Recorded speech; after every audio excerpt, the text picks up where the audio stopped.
Good morning. It's Sunday morning, about 7:30 in the morning, and after the first night, the goats they seem to have been doing real good last night. They look fine. One of the things I know I've got to get a dog. Right now, I have them close enough to the camper, so if I hear anything at night, I can actually hear it. So they're real close. I can scare off anything that may come around, but I definitely have to get some kind of dog. I'm still debating on what kind of dog to get to guard these guys. I hear different things, and so it's one of the things we're researching. I'm going to also. It's Father's Day.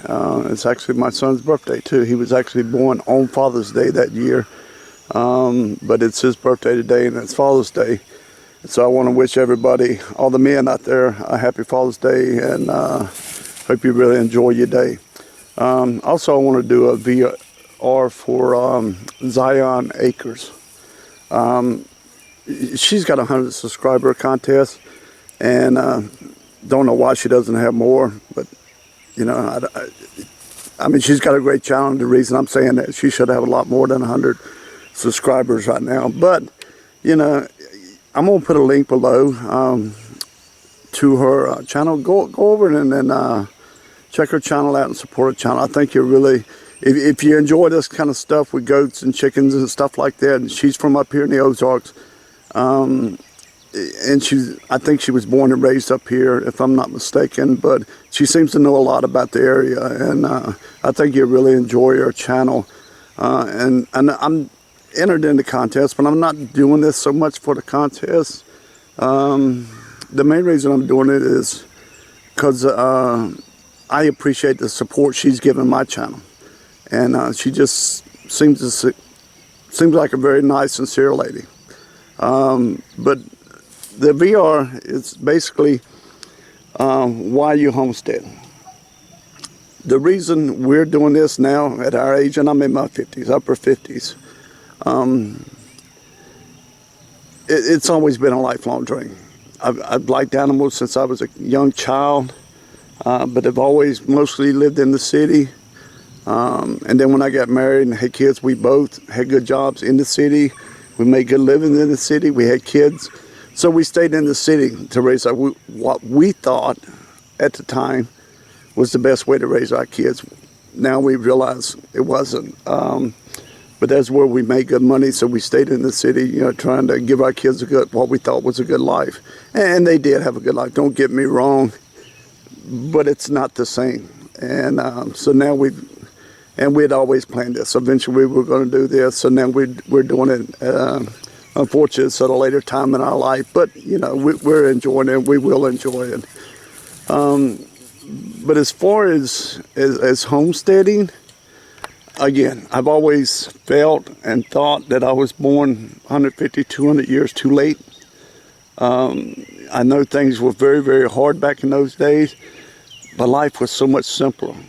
Yes, it was hard, but it was so much simpler than things are now. And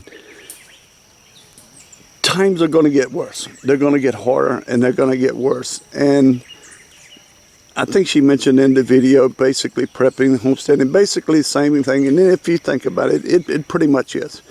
Not everybody can buy a few acres or an acre out in the country and grow your own vegetables, raise your own meat, your own chickens, your own eggs. Not everyone can do that. And I understand that. I've kind of been in that situation. And some people just don't want to do that. But so they prep and they save food. And they pack food away and they keep food, which is fine, because I honestly think there's going to come a day when we're all going to need something. And my way of homesteading, and I talked to my wife about this, is like prepping. You're preparing to be able to survive and take care of yourself and your family by homesteading, by raising all the meats that you possibly can. Chickens, eggs, vegetables, canning. I mean, the whole thing. I mean, it's our way of prepping. So I don't put preppers down. Preppers do what they do. And I don't see anything wrong with what they're doing. It's just their way of doing it. This is just my way of doing it. And if you really think about it, it's the same.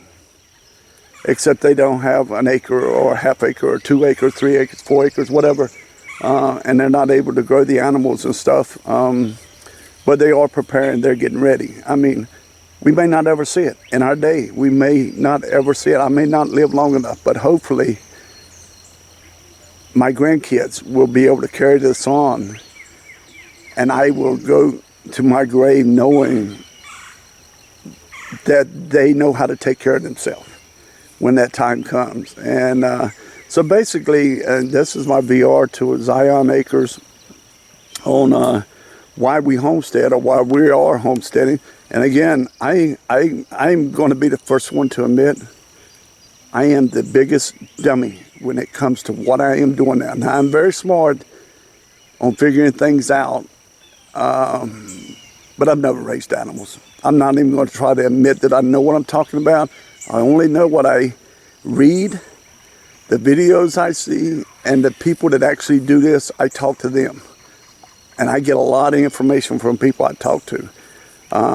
That's one of my ways. I've always done it that way. I like to get it firsthand from people that live this kind of lifestyle or do this, because they're the one that really know what they're talking about. And I trust that more than anything than just reading something on the internet, because you never know what you're reading on the internet.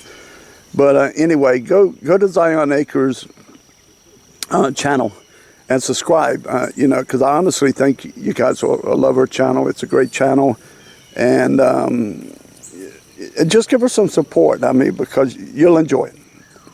So anyway, I'm going to sign off for now. The goats, like I said, they made it through the night really good.